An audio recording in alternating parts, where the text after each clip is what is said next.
Today's video is about preparing for disclosure, preparing for contact.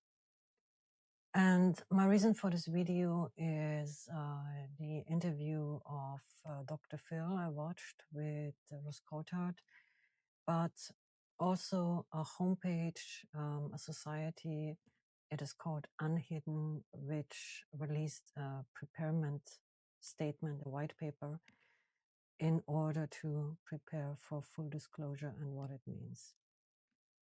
And I think this is a very interesting subject because most of us who are interested in this subject, we have a certain mindset how we enter that field. So probably you watched a lot of videos, you read books on the subject, you're not really fascinated by the idea that there is something there that should not be there. So you acknowledge it somehow, but you also try to find out with discernment what it actually is and what impact it has on you or on humanity. And the question, what the impact on humanity is on each and everyone, that was the question that brought me to this video. And as I was listening to Dr. Phil, I will link the video in the description, I found it fascinating how he, as a psychologist and somebody who's really working with people over decades in every format and field, is not, as far as I understand him, in the opinion that it is so super easy for everyone to accept that there are non-human life forms and that there are beings who are technological superior. And to summarize that a little bit, we lack a cultural framework. So especially in the Western society, where does our framework, our ideas for different life come from? Either from Hollywood, from science fiction, literature, or it comes from special personal spiritual ideas that acknowledge different multidimensional, interterrestrial, whatever life forms. But otherwise, we have no idea how to integrate that. And me personal, I'm a believer that when somebody has not the framework or the idea somehow encoded or didn't read anything, well, basically, I think most of the time we subconsciously ignore a lot of things that are out there. Like we have to ignore the overwhelming existence of evil and darkness because otherwise it would be just too much. We have to create every day our space, which is based on our upbringing, our interests, our personal beliefs, our ethics, morals, whatever. And with the non-human life disclosure, I think the problem is there is no framework for a person who has not a special interest so far, or is not in another form of awareness connected to that. But the impact, the disclosure, if we ever will have full disclosure, which I doubt, that it's going into our technology, probably into our healthcare system, maybe in our moral systems, how we position ourselves in the ratio to God or to other beings, and how we act with other life forms on Earth. I think the problem is that there is no sense for that there is nothing integrated in society. So I pulled the readiness plan of the uNHIdden Society, and I just go through a little bit what they say. They consider this as a health issue, so people could have a nervous breakdown or anxiety or an ontological shock. Then they have the idea of the methodology and the ontological security of advisory group that is needed. I think that's a good thing. Then again, we have the public health context. Then what they say, which is useful, what is a public health emergency preparedness? Do we have that? No. And then they go into lessons from comparable events. I would look to older traditions on Earth, native traditions who live with the full awareness of different phenomena, an idea how to interact and what to do actually. Then they go into public health and national risk assessment, which is also very interesting. So the idea that there is a risk proposed if full disclosure is happening and the challenges. And then I start really to go into the ontological shock, which I just mentioned, I think a lot of people will actually have.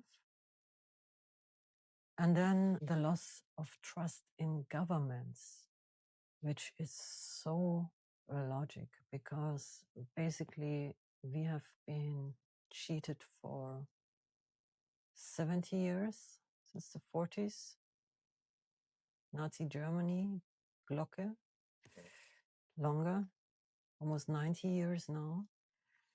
And then they go into the difficulty of controlling information, which is, I think, very useful, this thought, because, of course, also with the phenomena, there is the thought that everybody should know what is there. So we all have a right to know what is there. And then there is also the question of national security with regards to defense and all the other things countries need. So this is a little bit controversial, probably. And the possibility of threat through whatever is out there, that's the point.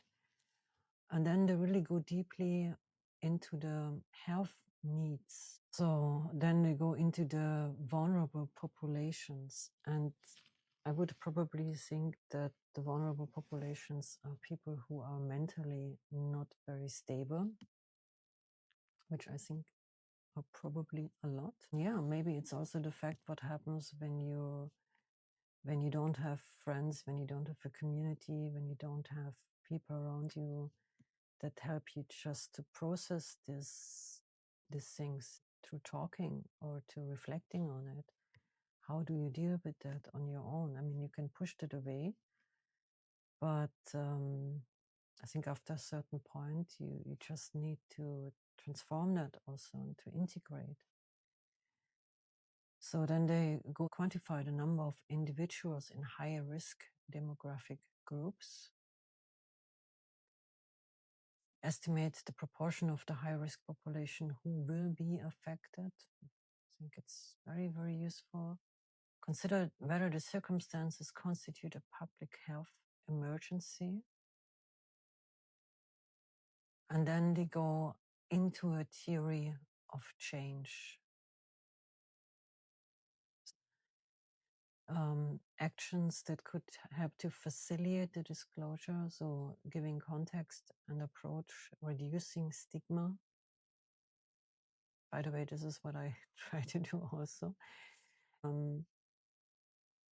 Then they go into the idea that to building an ontological resilience, which I think is very good. So basically, I assume that's something that native nations used to give their children, just growing up somewhere in the desert and explaining them everything that is there, just to integrate it and to deal with it a little bit. And I assume certain cultures, like for example the Hindu culture, will have less problems because there is a certain awareness for that in the context. So what do we do in the West? And then they go into the building a trusted voice network and a clinical recognition. And then they go into implementation, to implement it with governance and resourcing and next steps. So I will link you this also below because I found this paper very interesting. But the disclosure, what does it mean for you? So if it ever happens, and are you prepared? I think we can make a lot of jokes about that, but will we be the first generations of humans that is almost fully exposed to the possible fact that there are different life forms and different technologies? And how will we manage that? Because I think it will have an impact. It is, with that, suddenly we move out of speculation into a new field of, well, what we have to learn about different cultures, behaviors, impact of, I think, frequencies we cannot even imagine to exist. And also with that, we have the obligation to prepare our next generations for that, to integrate it with a different mindset than the mindset we possibly started with. I assume in a few hundred years, when people look back and they say, well, they were teased with movies and books, and they were given like a homeopathic dose of something, or ancestors, and it was cute because there were tests running if they can deal with it or not until full disclosure.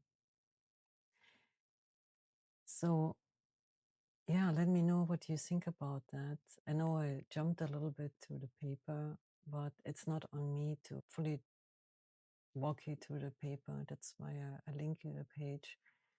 I just find it so interesting and positive and good that there are societies that really think about the whole humanity, and also people like Dr. Phil who speak out from a very logical, trustable point of view, and also step back from the subject. If you like this video, please like and subscribe and help the channel grow. And I see you in the next one. Thank you for watching.